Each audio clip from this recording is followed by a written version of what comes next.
Hello everyone. My name is Audrey. I'm 34 years old, and my fiancé brutally assaulted me in my own kitchen while my own sister, just stood there and watched.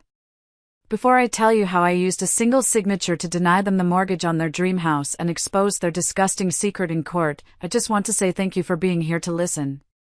I'd love to know which city you're joining us from. Please feel free to share in the comments. This isn't easy to talk about, but it's important. It's my story. Let's begin. The first thing I remember is the cold. The tile of my kitchen floor was shockingly cold against my cheek. A sharp, coppery taste filled my mouth. Blood. A dull, throbbing ache radiated from my ribs, making each breath a small, calculated agony. I blinked, trying to clear the haze from my vision, and I saw him. My fiancé, Garrett. He wasn't looking at me, though. He was looking past me, towards the front door, his handsome face twisted into a mask of annoyance, as if my crumpled body on his floor was a minor inconvenience, a mess he didn't want to deal with. He adjusted the cuff of his shirt, stepped over my legs with the kind of casual disdain one might show a pile of laundry, careful not to let his expensive leather shoes touch my jeans, and walked out of my apartment. He didn't say a word. Not one. The click of the door closing behind him was the loudest sound I had ever heard. It had all happened so fast. Not even 10 minutes before, I'd walked in, arms full of groceries, humming a little tune from the radio. I was happy. Genuinely happy. It was a Friday, the end of a long but successful week at work. I'd just landed a major project, and I was ready to celebrate. Garrett's car was in the driveway, which was a nice surprise. I was planning to make his favorite pasta dish, the one with spicy sausage and cream sauce. I pictured us sitting on the balcony with a glass of wine, talking about our week. It was a simple, beautiful picture. I pushed the kitchen door open with my shoulder, balancing the heavy paper bags. "Honey, I'm home," I called out, a cheesy, old-fashioned greeting that was a little joke between us. And then the bag slipped from my fingers. Apples, onions, a carton of cream, and a box of pasta tumbled across the floor, breaking the perfect silence. They didn't hear me. Garrett had my sister, Jillian, pressed against the new granite countertop, the one I'd spent weeks picking out. His hands were tangled in her blonde hair, and her head was tilted back, laughing that silvery, breathless laugh she always used when she was getting her way. He was whispering something in her ear, his lips almost touching her skin, and she was giggling, her own hands tracing patterns on the front of his expensive shirt. It wasn't just a friendly chat. There was a charge in the air, a slimy, secret intimacy that made my stomach turn to ice. "What is going on here?" My voice came out as a strangled whisper, barely audible over the sound of my own heart pounding in my ears. They sprang apart like guilty teenagers caught by a teacher. Garrett's face went from charming rogue to cornered animal in a split second. Jillian, my little sister, just smoothed down her shirt, a faint, almost defiant smirk playing on her lips. She looked annoyed, not ashamed. "Audrey. You're home early," Garrett said, his voice a little too loud, a little too cheerful. "Jillian just stopped by to, see the new backsplash. She loves it." "Really?" I said, my eyes locked on Jillian, ignoring him completely. "Because it looked like you were seeing a lot more than that." Jillian had the audacity to roll her eyes. "Oh, stop being so dramatic, Audrey. We were just talking." "God, you're so insecure sometimes. It's suffocating." "Insecure?" The word felt like a slap. My voice rose, shaking with a mixture of disbelief and rage. My fiancé has his hands all over my sister in my kitchen, and I'm the one who's insecure. That's when Garrett moved toward me, stepping over the spilled groceries. He put himself between me and Jillian, a self-appointed protector. "Look, you're making a big deal out of nothing," he said, his voice dropping into that low, warning tone I'd heard him use on others but never on me. "You're embarrassing yourself. And you're embarrassing me." "I'm embarrassing you?" I laughed, a broken, hysterical sound. You're the one cheating on me with my own sister. In my house. His face darkened. His jaw clenched. I said, drop it. He grabbed my arm, his fingers digging in hard, a shocking, brutal strength. Don't you dare accuse me. Not after everything I do for you. I tried to pull away, yanking my arm back. Get off of me! I screamed, and that's when it happened. He shoved me. Hard. It wasn't a push, it was a violent, full-body blow. I stumbled backward, my feet tangling, my head hitting the sharp edge of the counter with a sickening thud before I crumpled to the floor. The world went fuzzy for a second. Through the ringing in my ears, I saw Jillian. She just stood there, by the refrigerator, a bottle of water in her hand, watching. She didn't move. She didn't scream. She didn't do anything. Her face was a mask of cold indifference. And now, lying on the floor, he was gone. My phone, which had clattered to the tiles during the scuffle, buzzed beside my head. The screen lit up. It was a text from Jillian. For words that shattered what was left of my heart into a million tiny pieces.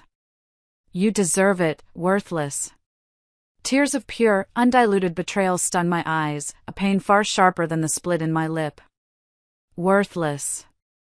That was what she thought of me. My sister. I lay there for a long moment, the cold of the floor seeping into my bones, the silence of the apartment pressing in on me. Then, something shifted inside me. The hurt didn't vanish, but it crystallized. It hardened into something cold and clear. Resolve. My fingers, trembling just a moment before, became steady. I reached for the phone, my movements slow and deliberate. I typed back a single word, a word that felt like it was forged in ice. Done. I hit send.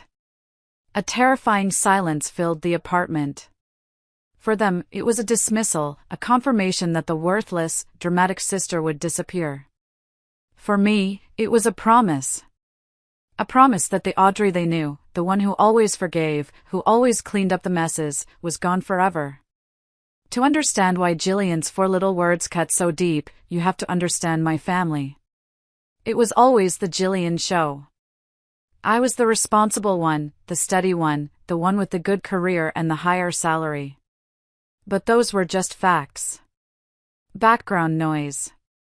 Jillian was the story. She was the sparkling, unpredictable, beautiful main character, and I was the sensible, slightly boring supporting actress whose main role was to make the star look good. I remember her 10th birthday like it was yesterday. She'd wanted a pony. A real, live pony.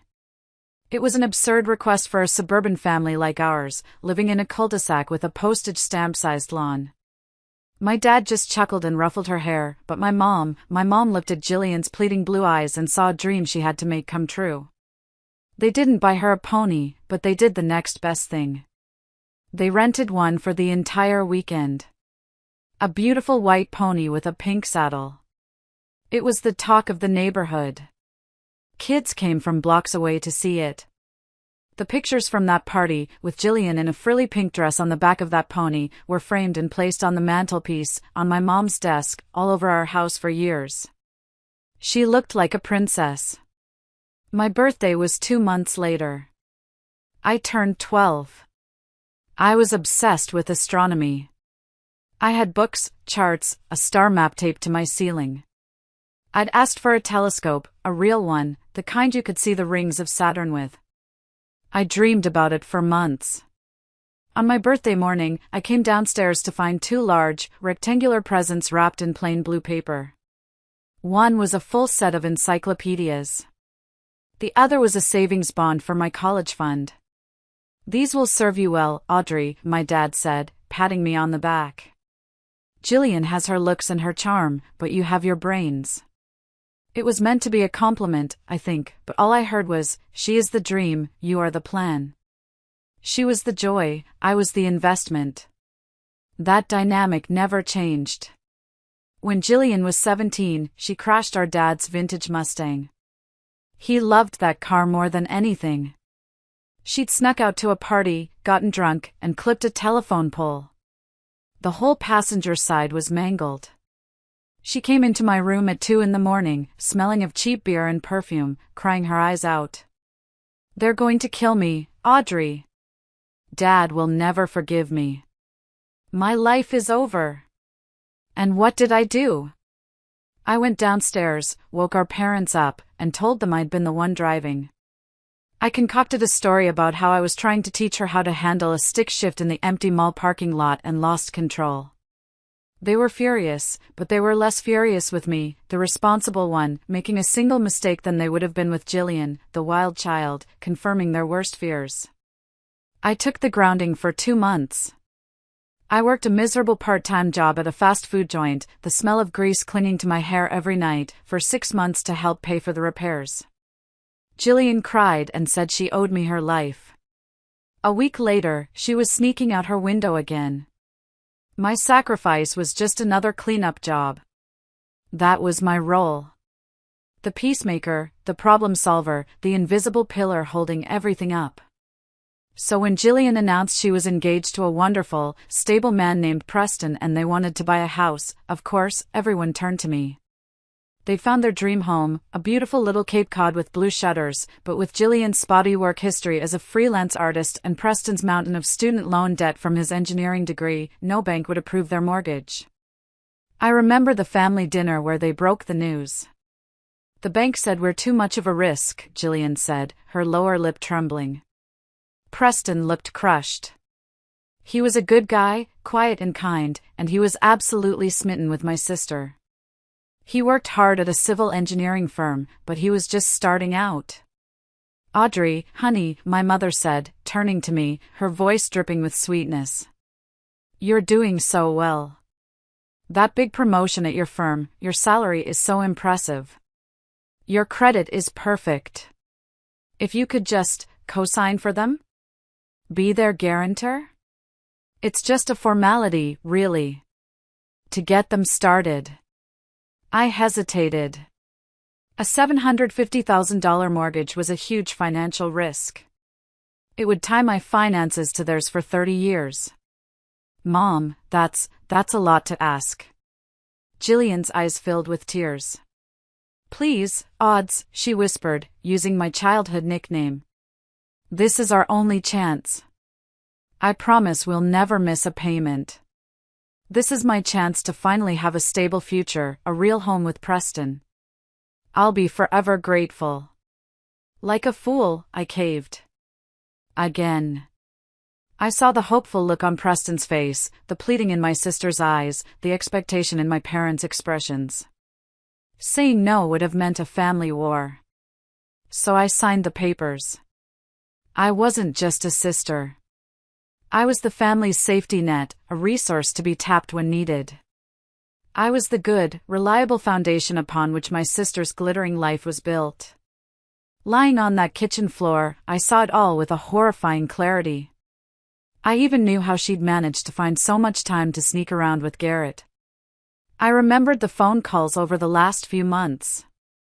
"Oh, I'm going away for a girls' weekend in the mountains," she'd chirped one time. I later found out she'd told Preston she was visiting a sick aunt. Another time it was, "Preston thinks I'm at a work conference in the city, but it got cancelled last minute, so I have a few free days." She was a masterful liar, weaving intricate webs of deception to get what she wanted. And what she wanted, apparently, was my fiancé. The sister I had protected, the sister whose future I had personally guaranteed, had watched me get assaulted by the man I was supposed to marry and then texted me that I was worthless. The depth of the betrayal was fathomless. It wasn't just a single act of cruelty. It was the culmination of a lifetime of being treated as secondary, as useful, as less. The rage that filled me was cold and quiet. It wasn't about screaming or crying anymore. It was about dismantling the entire rotten structure they had built on my back. And I knew exactly which foundation stone to pull out first. Garrett. God, when I first met him, he was everything I thought I wanted. It was at a fundraiser for a local charity. I was there with some colleagues from work. He walked into the room, and it was like a scene from a movie. He was tall, dressed in a perfectly tailored suit, and he had this easy confidence that drew every eye. He wasn't just handsome, he was magnetic. He spent the first hour of the evening working the room, shaking hands with important people, laughing easily, making everyone feel like they were his oldest friend. He made his way over to my group, and his eyes landed on me. He smiled, a slow, deliberate smile that made my stomach do a little flip. "I'm sorry to interrupt," he said, his voice a low, smooth baritone. "But I have to know who you are." He ignored everyone else and focused solely on me. He asked about my work in architectural design, and he actually listened, asking intelligent questions. He was charming, impossibly handsome, and he had this way of looking at you that made you feel like you were the only person in the world. He pursued me relentlessly after that night. Flowers sent to my office with notes quoting poetry, surprise weekend trips to quaint little coastal towns, romantic dinners where he'd talk about his dreams of building beautiful, sustainable communities. He love-bombed me, and I, a woman who had spent her whole life feeling like a sensible, background character, fell for it. Hook, line, and sinker. My friends were skeptical. My best friend, Meredith, in particular. She's a nurse, pragmatic and grounded, and she sees people for who they are, not who they pretend to be. After meeting him for the first time over dinner, she called me the next morning. "So, what's the deal with Mr. Perfect?" she asked. "Isn't he amazing?" I gushed. "He's smooth," she said, and the way she said it, it didn't sound like a compliment. "He seems a little too polished, Audrey. A little too on. It's like he's playing a part." I defended him, of course. "You just don't know him," I'd insisted, a little annoyed. "He's different with me. He's sweet and vulnerable." But the red flags were there, waving right in my face. I just chose not to see them. I wanted the fairy tale so badly. There was the time we were at a charity gala for my company. A big, formal event. I was proud to have him on my arm. I was in the middle of introducing him to my boss, a very important client, and I turned around to find him with his hand on the lower back of a young intern from the marketing department, leaning in close, whispering in her ear. She was blushing and giggling. When he saw me looking, he didn't even flinch.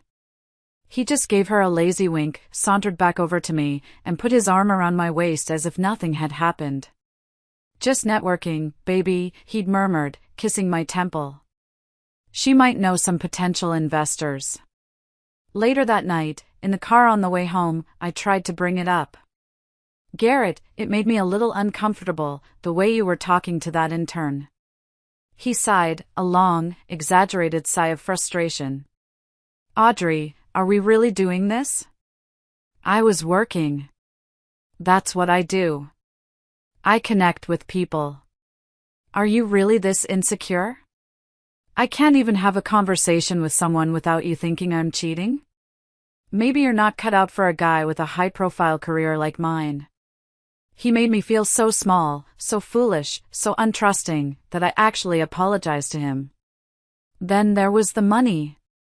He called himself a real estate developer, and he certainly looked the part, with his designer suits and luxury car. But his cash flow was a constant drama. A big deal was always about to close, a check was always in the mail, an investor always pulled out at the last minute. More often than not, I was the one picking up the tab for our lavish lifestyle. I remember one night, for our 1-year anniversary, he took me to a ridiculously expensive French restaurant. The bill was over $500. He made a big show of pulling out his wallet, patting his pockets. "Oh, for crying out loud," he said, looking genuinely distressed. I must have left my main card at the office. I was in such a rush to get home to you. "Can you get this one, babe? I'll transfer the money the second we get home, I swear." He never did. When I gently reminded him a week later, he acted offended. "Are you really nickel-and-diming me, Audrey?" After the week I've had? I thought we were a team. It wasn't just dinners. I'd helped him with his car payment once or twice. I'd even loaned him $20,000 a few months ago for a can't-miss investment opportunity in a new condo development. He showed me glossy brochures and impressive-looking financial projections. The money, from my own hard-earned inheritance from my grandparents, was gone. There was always an excuse for why the returns hadn't come through yet. Looking back, I realized I wasn't his partner, I was his bank. My steady, impressive salary, my responsible savings, they weren't assets for our future together, they were his personal slush fund. He knew all my weaknesses. He knew how much I craved a stable, loving family after a lifetime of feeling like the odd one out in my own. He sold me a fantasy, a perfect life with a perfect husband, and I bought every word of it.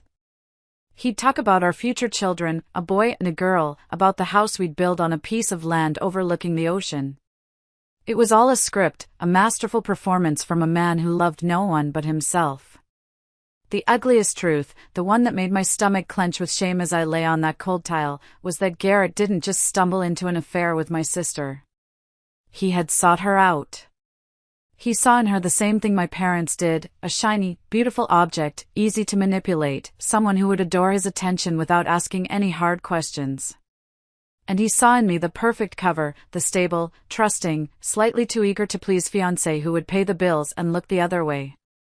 He and Jillian weren't just two people who made a mistake. They were two of a kind. They were predators, and I had been their willing prey. The love I felt for him didn't just die in that moment, it curdled into something toxic and vile.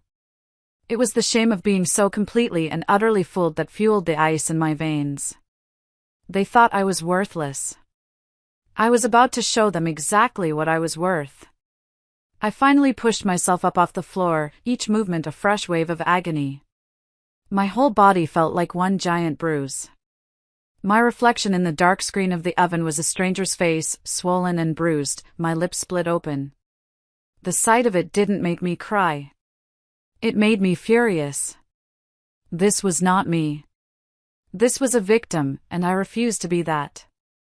I limped to the bathroom, gripping the hallway wall for support. The bright vanity lights were merciless.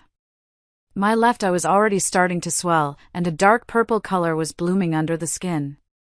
I washed the blood from my mouth with shaking hands, the sting of the water making me wince. I looked into my own eyes in the mirror, and behind the pain and the shock, I saw something else. A flicker of cold fire. I grabbed my phone and called the only person I knew would believe me without question. My best friend since kindergarten, Meredith. The phone barely rang once before she picked up, her voice cheerful and loud over the background noise of what sounded like a busy hospital ward. "Hey, you! I was just thinking about you. Did you survive that budget meeting today?"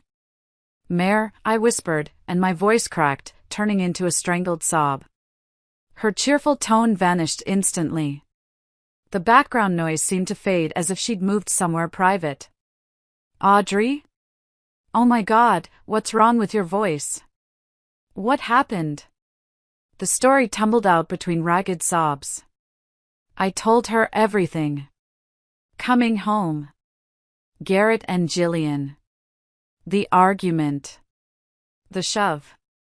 The sickening thud of my head hitting the counter. The chilling indifference in my sister's eyes as she just stood there. And worst of all, the text message. I read it to her aloud. "You deserve it, worthless." Meredith didn't hesitate. There was no, "Are you sure?" or "Maybe you misunderstood." There was only a cold, hard fury in her voice that mirrored my own. "Where is he now? Is he still there?" she asked, her voice clipped and professional, the ER nurse in her taking over. "No, he's gone." "They're both gone," I managed to say. "Okay. Are you bleeding anywhere else? Did you lose consciousness?" "No, I don't think so. My head hurts. My ribs." "Stay put," she commanded. "Don't touch anything. I'm leaving work right now." I'm telling my supervisor it's a family emergency. I'll be there in 20 minutes. Unlock your front door for me. And you are calling the police, Audrey. Do you hear me? We are not letting this go. Not this time. This isn't a family squabble. This is a crime. Her immediate, unconditional support was the only thing holding me together. After I hung up, I limped to the front door and unlocked it. But I didn't call the police. Not yet. My plan was different. More personal. Her words echoed in my head, not this time. She was right. This wasn't just a fight. It was an assault. And Jillian's text wasn't just a cruel jab. It was an abdication of her role as my sister. They had drawn a line in the sand. Now it was my turn to draw mine. The next morning, every muscle in my body screamed in protest. The bruise across my ribs had deepened into a painful purple and black galaxy. It hurt to breathe, to move, to exist. But my mind was eerily calm, frighteningly clear. I bypassed the coffee maker and brewed a cup of strong black tea instead, my hands surprisingly steady. I sat down at my desk, ignoring the pain, and opened my laptop. The screen glowed in the dim morning light. I navigated to my bank's secure portal, my fingers moving with a new, strange purpose. My heart wasn't pounding. It was beating with a slow, heavy, deliberate rhythm. And there it was. In crisp black and white.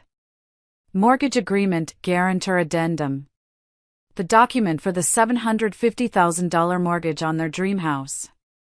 The one with the white columns and the wraparound porch that Jillian had gushed about for months. The one they couldn't get without me. My name, my excellent credit score, my spotless financial history, my life's responsible work, was the only reason the bank had approved such a massive loan. I was the guarantor. My name was the foundation their entire dream was built on. Revoking the guarantee wasn't a simple click. It was a deliberate, multi-step process designed to prevent exactly this kind of emotional decision. A pop-up window appeared, its red letters stark against the white background. Warning, are you sure you wish to proceed? This action is irreversible and may have significant legal and financial consequences. I felt a hot flash crawl up my neck. I clicked yes. I had to go through two-factor authentication.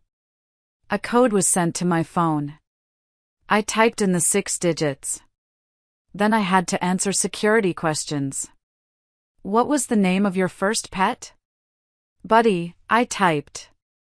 What is your mother's maiden name? A bitter irony that wasn't lost on me.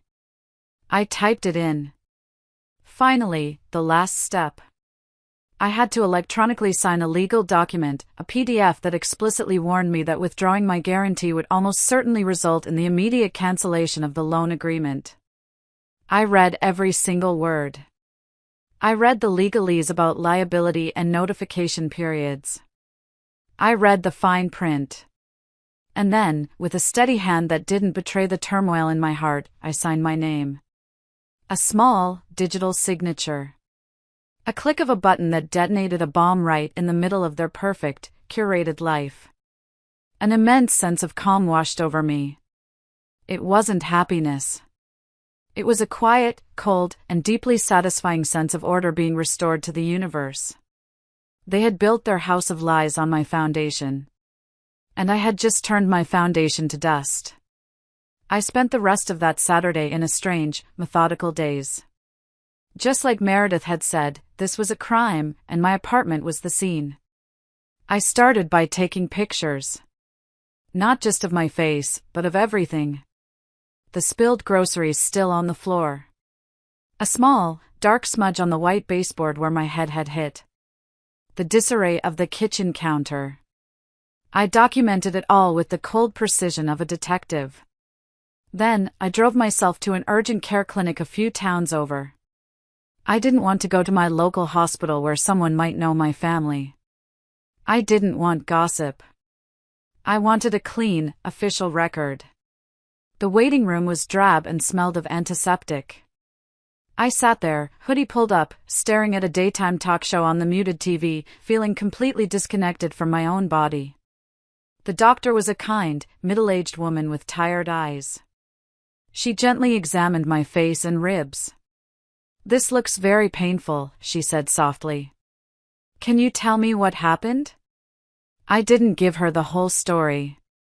I just said, "I was assaulted." She nodded, her expression professional but compassionate.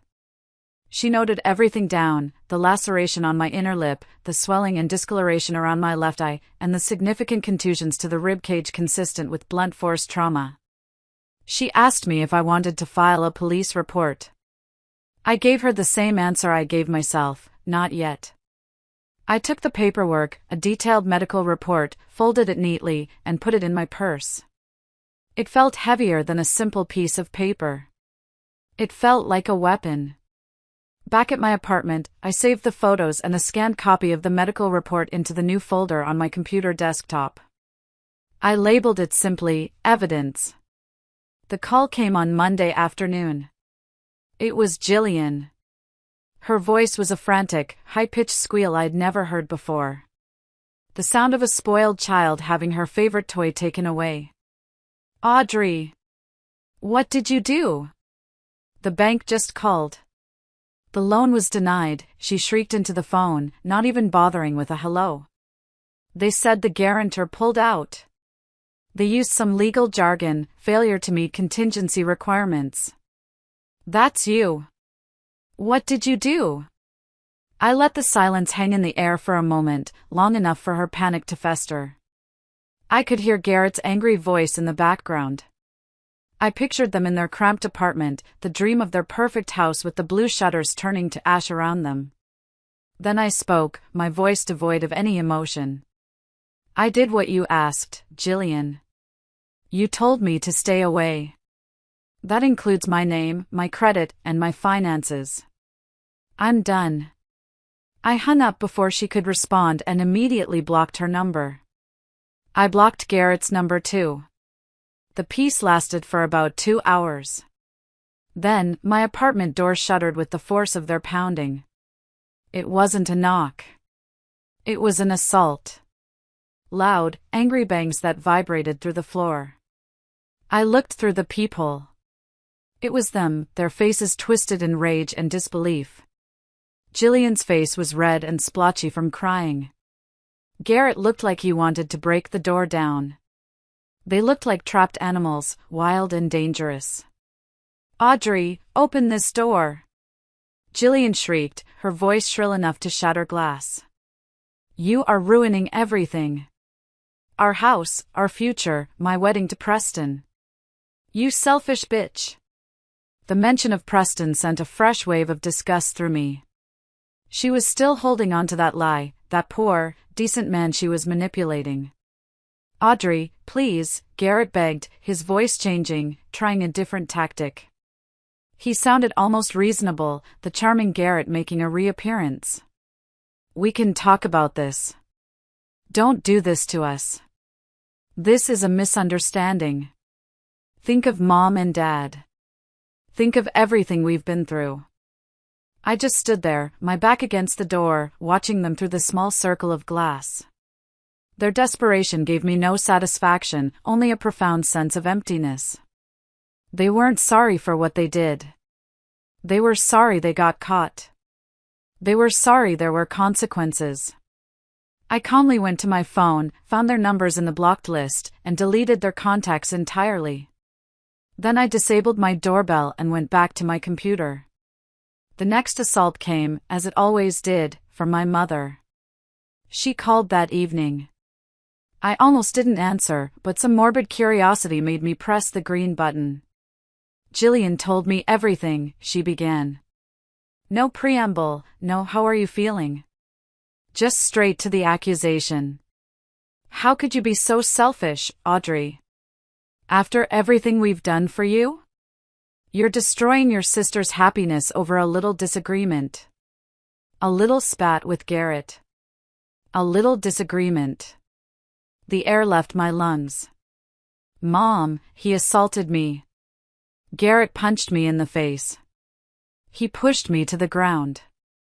Jillian stood there and watched. My voice was shaking, despite my best efforts to keep it steady. Oh, don't be so dramatic, she scoffed, her voice sharp and dismissive.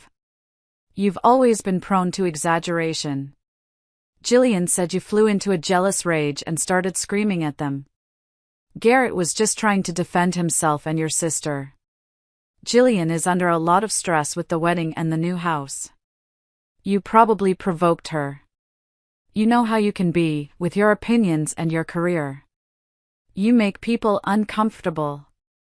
How I can be. The words hit me like another physical blow. I was the problem. I had always been the problem. I was too independent, too successful, too much. I wasn't the sweet, compliant daughter she wanted. I wasn't Jillian. I have to go, Mom, I said, my voice flat. Don't you hang up on me, young lady. You need to fix this. Call the bank tomorrow and tell them it was a mistake. I hung up the phone. And then the dam broke.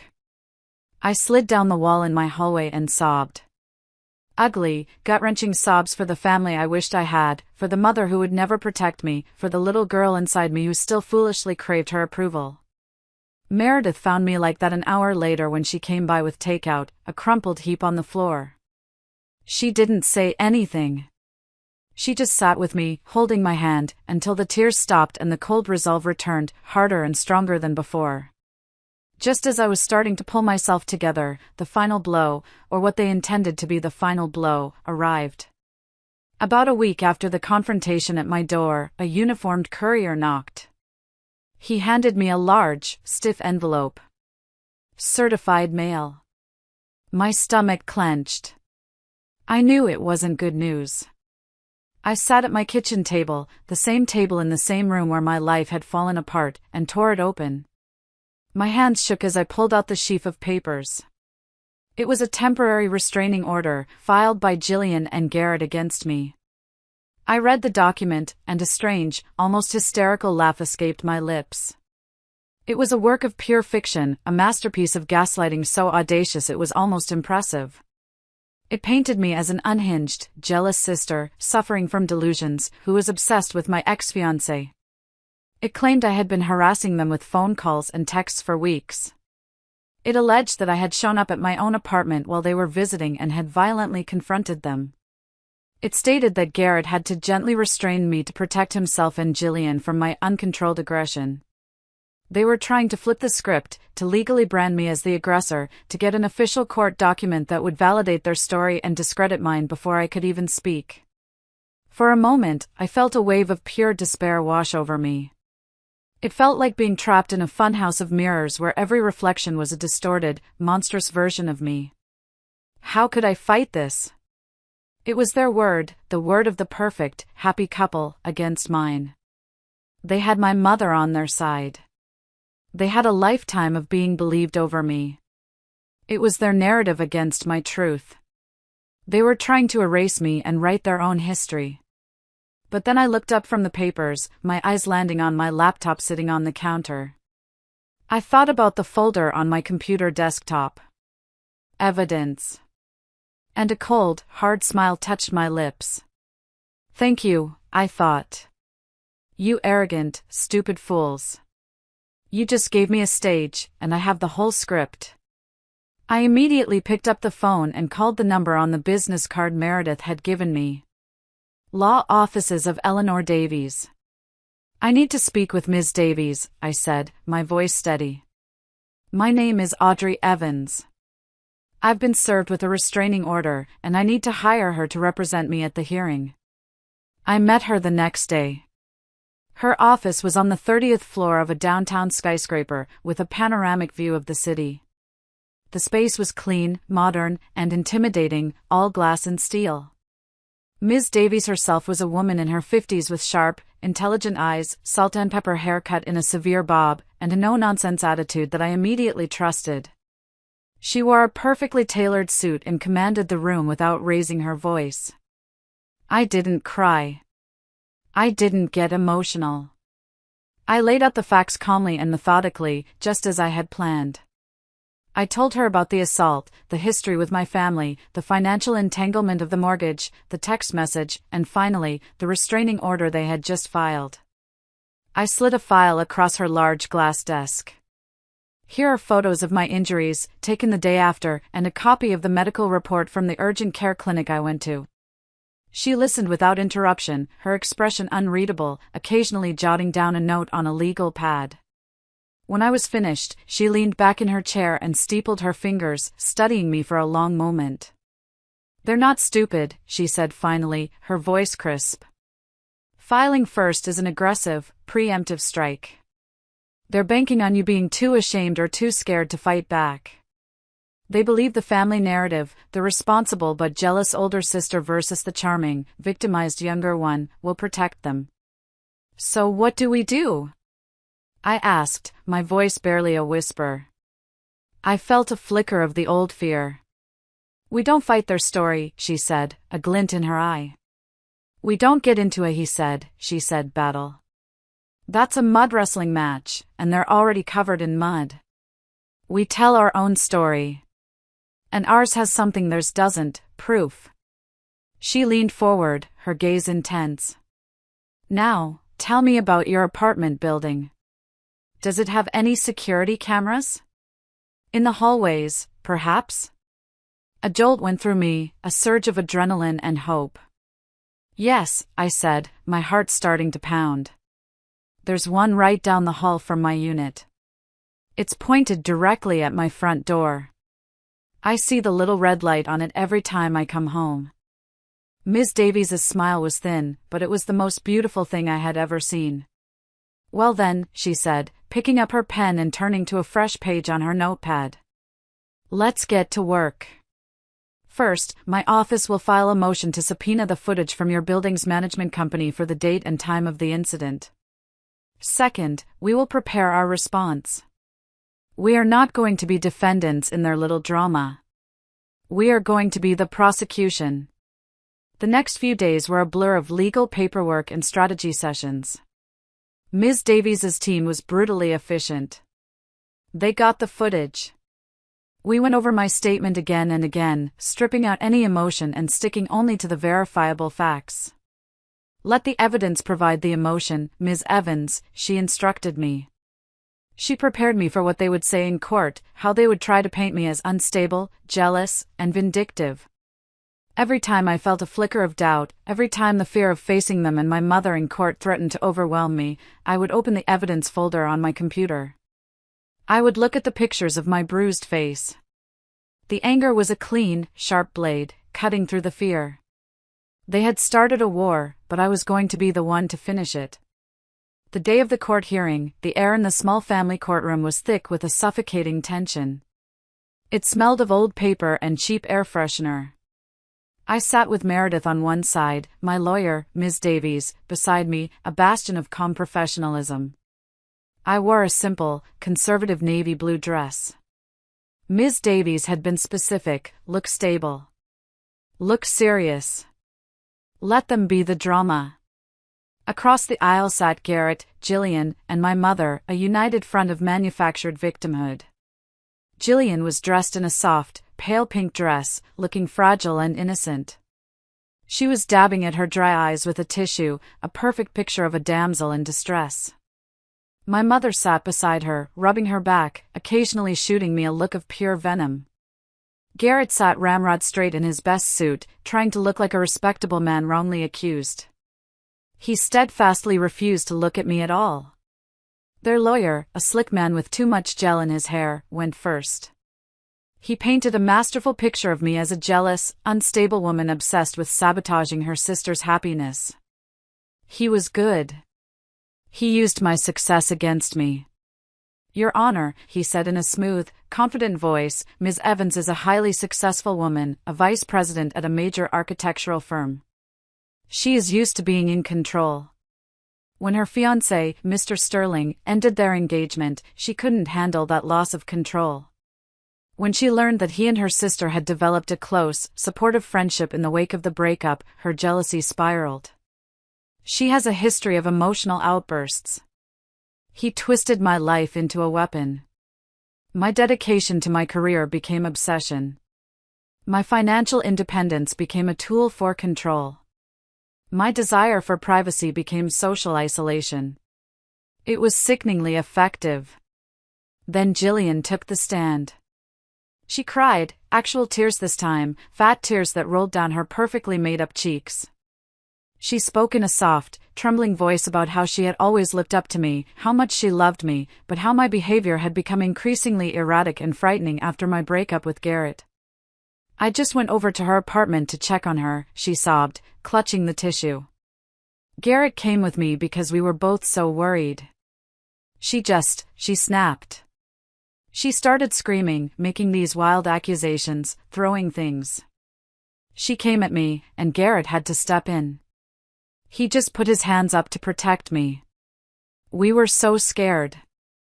We just want her to get help. She was a phenomenal actress. I'll give her that. She even looked at me with pleading, tear-filled eyes, as if to say, "Why are you doing this to us?" My mother was openly weeping in the gallery now. Then it was my turn. My heart hammered against my ribs. But I didn't take the stand. Ms. Davies stood up, her movements calm and deliberate. "Your Honor," she said, her voice cutting through the cloying emotion in the room. "My client will not be testifying about her feelings or her opinions.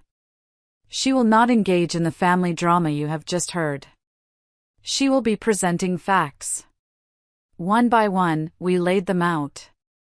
"Permission to approach the bench and present Exhibit A," Ms. Davies said. She placed a set of high-resolution, 8x10 glossy photographs before the judge. She then placed them on the projector for the entire courtroom to see.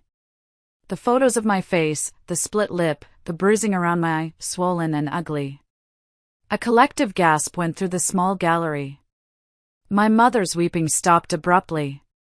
I saw her lean forward, squinting, a look of confusion on her face. The judge, a stern-looking woman in her 60s, studied them intently, her expression hardening. "Next, Exhibit B," Ms. Davies continued, her voice even. "The official medical report from the Northwood Urgent Care Clinic, dated the day after the alleged incident." She read the key phrases aloud, her voice clear and steady. "Patient presents with significant contusions to the left orbital and zygomatic region. Laceration to the inner labial mucosa.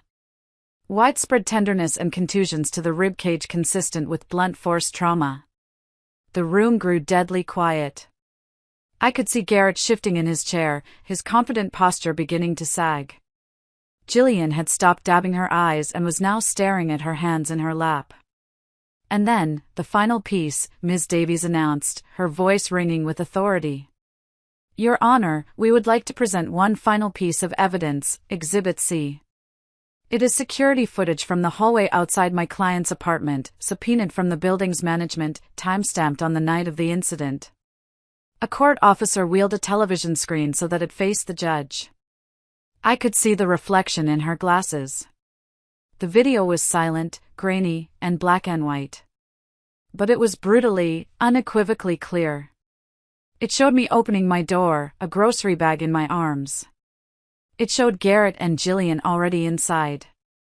It showed me dropping the bag. It showed me talking, gesturing. It showed Jillian shouting, her face contorted with a rage that was nothing like the fragile flower on the witness stand. It showed Garrett moving towards me, grabbing my arm. And then it showed him lunging at me, shoving me back into the apartment with such force that I disappeared from the camera's view. And then, the most damning part. The camera continued to roll. It showed Garrett standing in the hallway for a moment, adjusting his jacket, his expression one of pure annoyance. It showed Jillian stepping out after him. She glanced briefly, not towards where I lay on the floor, but at her reflection in the hallway mirror, tucking a stray strand of blonde hair behind her ear.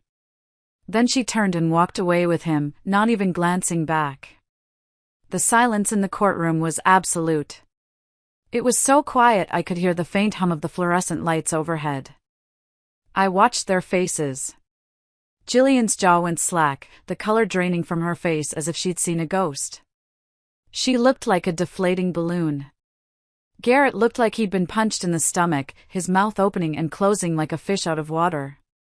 And my mother put a hand to her mouth, her eyes wide with a horror that was finally real. But it wasn't horror for me, for the pain I had endured. It was the horror of seeing their perfect narrative, their carefully constructed lie, crumble into dust on a courtroom monitor for everyone to see. The judge's gavel came down with a crack that made everyone jump. "Petition for a restraining order is denied," she said, her voice like ice. She looked directly at Garrett and Jillian, her eyes blazing with contempt. "And I would advise you both that filing a false report and perjury are serious crimes. As is assault.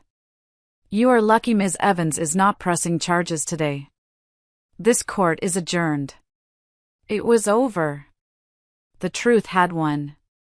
And right there, in that cold courtroom, I felt a weight lift off my shoulders that I'd been carrying my entire life. If you're still listening, could you do me a small favor? Please like this video and comment with the number 1 below. It lets me know you've given me a like, and it tells me that you're right here with me on this journey. Your support is a huge encouragement that keeps me going. Just comment with the number 1, and then let me tell you what happened next. The moment the judge adjourned the court, a chaotic buzz filled the room. Ms. Davies gave my shoulder a firm, reassuring squeeze.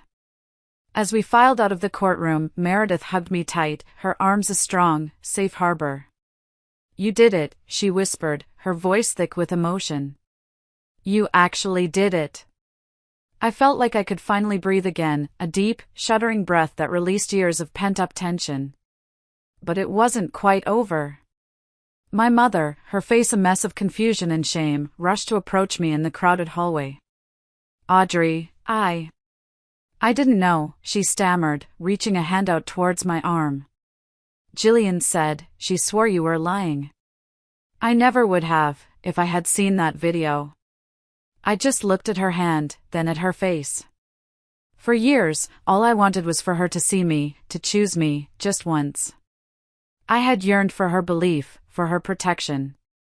Now that she finally saw the truth, not because she believed her daughter, but because she was shown undeniable video evidence, I realized with a startling clarity that it didn't matter anymore. Her validation had lost all its power. It was too little, far too late. I took a small step back, out of her reach. I didn't say a word. I just gave her a cold, empty look, a look that said it's over, and walked right past her with Meredith, leaving her standing there, her hand hovering in the empty air, her words dissolving in the hallway noise. We were almost to the elevators when a voice called my name. "Audrey." It was Garrett. He blocked our path, his expensive suit looking rumpled, his face pale and sweaty. The arrogant mask was gone. Now he just looked pathetic. Can I have a word?" he pleaded, looking past Meredith to me. Meredith squared her shoulders. "I don't think she has anything to say to you." "Please," he said, his eyes now fixed on mine. They were wide and desperate. "Audrey, I'm so sorry. I am so sorry. I panicked. I don't know what came over me. Jillian, she gets crazy sometimes, she winds me up, she says things. I didn't know what to do." He was still lying. Still trying to shift the blame, to paint himself as another one of Jillian's victims. It was the most cowardly, disgusting thing I had ever heard. I held up a hand to stop Meredith from intervening. I wanted to do this myself. I looked him dead in the eye, and for the first time, I didn't see the charming man I thought I loved. I saw a weak, hollow man, a coward hiding behind a woman's fists and my bank account. "You didn't just stand there," I said, my voice flat and steady, each word a carefully placed stone. It didn't tremble. It didn't rise. It was the voice of a stranger. "You hit me. You shoved my head against a counter. And you didn't panic. You looked annoyed. You looked inconvenienced." His face fell. The pathetic pleading was replaced by a flicker of the old anger. That's not fair. No, I cut him off. Let me tell you what's not fair. What's not fair is that I loved you. I trusted you. I brought you into my life, and you and my sister conspired behind my back and then assaulted me in my own home. You aren't my fiancé. You are her accomplice. From now on, we are strangers. I didn't wait for a response. I turned and walked towards the elevator with Meredith, my head held high. I didn't look back. I never saw Jillian again. She disappeared from the hallway before I had a chance to confront her, probably scurrying away with my mother. I heard through the grapevine months later that she and Preston had broken up, that he had finally seen her for who she was. I felt a pang of sadness for him, but a sense of relief that he had escaped. The restraining order was denied, but I had put up a permanent one of my own. My silence was a wall they could never breach. I changed my phone number that afternoon. I blocked them all on every social media platform. I sent a brief, formal email to my extended family, aunts, uncles, cousins, stating that due to personal reasons, I would no longer be in contact with my parents or my sister, and I would not be discussing the matter further. The final cut was clean, and it was absolute. It was the most painful and the most liberating decision I have ever made. The year that followed was one of quiet, difficult rebuilding. It wasn't a triumphant montage like in the movies. It was slow. It was messy. There were nightmares, vivid and terrifying, where I would wake up with my heart pounding, the feeling of cold tile on my cheek. There were days when the loneliness felt like a physical weight, a phantom limb where my family used to be. Holidays were the worst. The first Thanksgiving, I stayed home, ordered Chinese food, and watched old black and white movies, letting the phone ring when calls came in from relatives who were undoubtedly trying to mediate. I almost broke once. It was a few months after the hearing, on a Tuesday night. I'd had a long, stressful day at work. I came home exhausted and tried to cook for myself, just a simple omelette. My hands were shaking from fatigue, and I dropped the carton of eggs on the floor. They splattered everywhere. The smell of smoke suddenly filled my small kitchen. I'd forgotten the pan on the stove. And I just sank to the floor, surrounded by the mess, and started to cry. My first, primal instinct was to call my mom. I actually picked up the phone, my thumb hovering over her contact photo, the one of her smiling on a family vacation years ago. My whole life, she was the person I called when things fell apart. But then I stopped. I looked at the mess on the floor. I smelled the acrid smoke. And I thought about the mess in that courtroom, the lies, the betrayal. Her voice from that phone call echoed in my ears, "Don't be so dramatic." I put the phone down. I took a deep breath.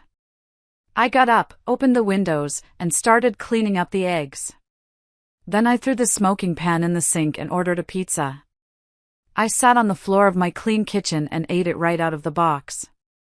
It was a small, quiet victory, but it felt monumental. It was the first mess I had cleaned up that was entirely my own. I threw myself into my work, not as an escape, but as a celebration of my own competence. In my office, my opinion mattered. My skills were valued. I wasn't too much, I was an asset. I led my team on a challenging new museum project, pouring all my focused energy into it. We won awards for the design. 6 months after that, I earned a major promotion, becoming one of the youngest vice presidents in my company's history. The increased salary and stock options were nice, a tangible symbol of my worth, but it was the respect that mattered. It was earned, not given. It was mine. I also started taking a pottery class on those Tuesday nights. It was something I'd always wanted to do, but my family had dismissed it as a messy waste of time. "Audrey, you're an architect," my mother had once said.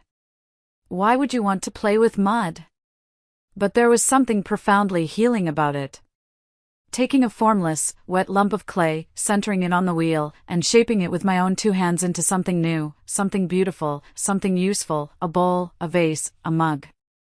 I was reshaping my own life, one spin of the wheel at a time. Some days I'd get frustrated and the clay would collapse, and I'd just scrape it off and start again. There was no judgment. Just the process. My chosen family rallied around me. Meredith was my rock. She checked in on me constantly, not with pity, but with tough love and humor. She dragged me out for hikes when I wanted to wallow, brought over wine and bad movies when I needed to cry. My other friends, the ones who had seen Garrett and Jillian for what they were all along, surrounded me with love and laughter. They never once said, "I told you so." They just showed up. One night, about a year after the court case, I hosted a dinner party in my apartment. The kitchen that had once been a scene of trauma was now filled with the warm, delicious smells of roasted chicken and garlic. The room buzzed with the sounds of my friends talking, laughing, enjoying the food I'd cooked. It was warm and bright and real. It was everything my family dinners were not. Looking around at their smiling faces, I felt a wave of profound gratitude. This was family. The one I had built. The one I had earned. A few months ago, a letter arrived. A thick, cream-colored envelope with my name written in Garrett's familiar, elegant handwriting. My hand didn't even tremble. I placed it on the kitchen counter and just looked at it for a while, feeling nothing. No anger, no curiosity, just a quiet stillness. Out of a detached sense of finality, I opened it. It was exactly what I expected, 5 pages of a rambling, self-pitying apology. He and Jillian had, predictably, broken up in a messy, dramatic fashion. He was in counseling. He was working on himself. He finally understood the depths of his mistakes. He was sorry. He wanted his best friend back. I thought about all the years I had craved his approval, his protection. I thought about the woman who had apologized to him in the car after he'd flirted with an intern. I barely recognized her. My peace was my own now. My strength was my own. Forgiveness isn't a switch you flip. It's a bridge you build, stone by stone. And I had no interest in building a bridge back to a place that had only ever caused me pain. I tore the letter in half, then in quarters, and dropped the pieces into the recycling bin. Now, almost 2 years later, I'm standing on the balcony of my apartment. It's a beautiful morning. The sun is warm on my face. The city is waking up below me, a distant, gentle hum. I'm watering my plants. There's a collection of them now, thriving herbs, a stubborn succulent, and a small, gnarled cactus I bought a few days after the court case. When I bought it, it was just a spiky, defensive green lump. I put it in a small pot and set it in the sunniest corner of my balcony. For over a year, it did nothing. It just sat there, armed and unchanging. I figured we had something in common. I kept watering it anyway. This morning, I noticed something new. A small, brilliant pink flower had bloomed at its very top. It was vibrant and delicate and utterly unexpected, pushing its way out from between the sharpest spines. I used to think strength was about being impenetrable, about not having scars. Now I know that's not it at all. Real strength is about what you grow from the places you've been wounded. It's about letting the light in, even when you're covered in spikes. I survived. Not just the physical assault, but the deeper, more insidious wound of family betrayal. And I learned that the most important home you can ever have is the one you build inside yourself, one brick of self-respect at a time. A home where you are safe, where you are valued, and where you are unconditionally, unapologetically, yourself. I took a deep breath of the fresh morning air, feeling the sun on my skin. For the first time in a very long time, I felt completely and utterly free. The door to my apartment behind me was open, ready for whatever came next. Thanks so much for listening to my story. It wasn't easy to share, but I hope it helps someone out there who feels trapped or unseen. My question for you is, have you ever had to make the difficult decision to cut a toxic family member out of your life? Let me know your story in the comments below. And if my story resonated with you, please give this video a like and subscribe for more.